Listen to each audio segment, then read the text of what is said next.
네, 오늘 2025년 7월 19일은 저희가 전달받은 자료들을 좀 보면서요. 경남 지역, 특히 선천군을 강타한 기록적인 폭우와 산사태 상황을 깊이 좀 들여다봐야 할 것 같습니다. 언론 보도들을 중심으로 이 재난의 핵심 내용을 살펴보겠습니다. 정말 안타까운 소식들이 많아서요. 좀 무거운 마음으로 시작해야 할 것 같네요. 그렇습니다. 이게 단순한 집중호우라고 하기에는 좀 그렇고요. 그야말로 극한호우로 인한 복합 재난 상황으로 봐야 합니다. 자료들을 보면서 피해 규모나 원인, 그리고 좀 이례적이었던 대응 조치들까지 자세히 한번 짚어보겠습니다. 네, 우선 강수량부터 좀 보죠. 자료를 보면 산청군 시천면 같은 경우는 나흘 동안 누적 강수량이 764mm라고 되어 있어요. 이게 정말 엄청난 양이죠.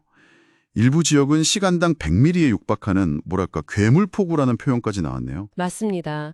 특히 19일 하루만 봐도 353.5mm가 내렸는데 이게 보통 장마철 한 달 평균 강수량과 거의 맞먹는 수준이거든요. 하루 만에요? 와, 네. 그러니까 얼마나 심각했는지 알 수 있는 대목이죠. 전문가들은 일단 그 정체전선의 영향이 컸다고 보고 있고요. 거기에 더해서 한반도 주변에 있던 그 고온 다습한 수증기가 대량으로 유입된 거, 이게 결정적이었다고 분석합니다. 수증기 유입이요? 네. 그리고 또 하나가 그 지리산이라는 지형적인 효과가 또 작용을 했습니다. 이게 비구름을 더 강하게 만들었다는 거죠. 지리산의 지형적 효과라면 그게 구체적으로 어떻게 영향을 미쳤는지 자료에 좀 더 설명이 있을까요? 네, 그 자료들을 보면 지리산 산맥이 남쪽에서 불어오는 그 습한 공기, 수증기를 딱 가로막으면서 위로 상승시키는 역할을 한 거예요. 그러면서 특정 지역, 그러니까 바로 이 산청군 일대에 비구름이 아주 폭발적으로 발달하게 된 거죠. 특히 밤 사이에는 기온차 때문에 대기가 더 불안정해지면서 피해가 더 커진 측면도 있다고 지적합니다. 그렇군요. 결국 이런 요인들이 복합적으로 작용해서 그런 기록적인 비가 내렸다는 거네요. 그런데 가장 마음 아픈 부분은 역시 인명피해입니다. 자료에 따르면 19일 하루에만 경남 전체에서 사망 5명, 실종 2명, 심정지 2명이 발생했어요. 네, 맞습니다. 특히 산청군 피해가 아주 컸습니다. 산사태로 주택이 매몰되면서 산청읍 병정리나 내리마을, 부리마을, 또 단성면 쪽에서도 사망자와 실종자가 다수 발생했습니다. 정말 안타까운 일이죠. 밀양에서도 급류에 차가 휩쓸려서 운전자가 사망하는 사고도 있었고요. 구조 작업도 지금 굉장히 어렵게 진행되고 있는 것 같습니다. 계속 비가 오니까 추가 붕괴 위험도 있고 산청읍 부리마을 같은 일부 지역은 통신까지 끊겨서 고립된 주민분들 6분의 안전 확인이 아주 시급한 상황이라도 합니다. 통신도저까지. 네.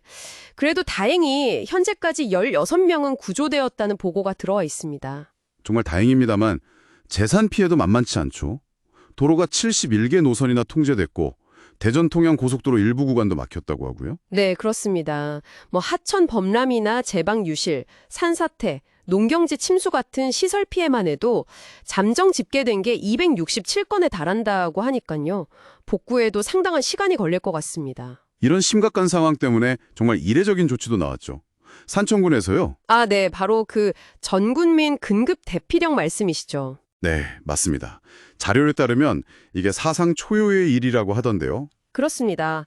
특정 위험 지역이 아니라 군 전체 주민에게 대피를 권고한 건 이번이 처음입니다. 그만큼 당시 상황이 정말 위급했다는 걸 보여주는 거죠.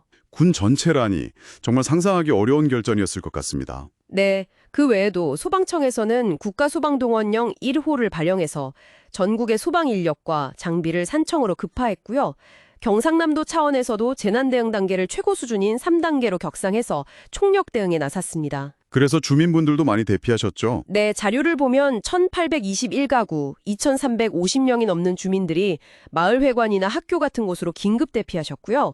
이 중에 593명 정도는 아직 집으로 돌아가지 못하고 대피소에 계신 상황입니다. 오늘 저희가 살펴본 자료들을 보면 정말 기록적인 극한 호우라는 것이 불과 며칠 만에 한 지역사회에 얼마나 깊은 상처를 남길 수 있는지 여실히 보여주는 것 같습니다. 네, 맞습니다. 특히 이전에 어떤 재난 사례에서도 찾아보기 힘들었던 그 전 국민 긴급 대피령이라는 조치는 이번 사태의 심각성 그리고 절박함을 정말 함축적으로 보여주는 대목이라고 생각합니다. 앞으로 이런 비슷한 재난에 우리가 어떻게 대비해야 할지 정말 큰 숙제를 안겨준 셈이죠. 네. 이번 집중호우와 산사태로 인해 안타깝게 목숨을 잃으신 모든 분들께 깊은 애도의 마음을 전합니다. 마지막으로 여러분께 한번 생각해볼 질문을 남겨볼까 합니다. 자료들은 이번 사태를 극한 현상이라고 규정하고 있는데요. 과연 이런 극한 기상 이변이 앞으로도 그저 예측 불가능한 이례적인 사건으로만 남을까요? 아니면 어쩌면 우리가 새로운 기준으로 받아들이고 대비해야 할 어떤 뉴노멀의 시작일까요?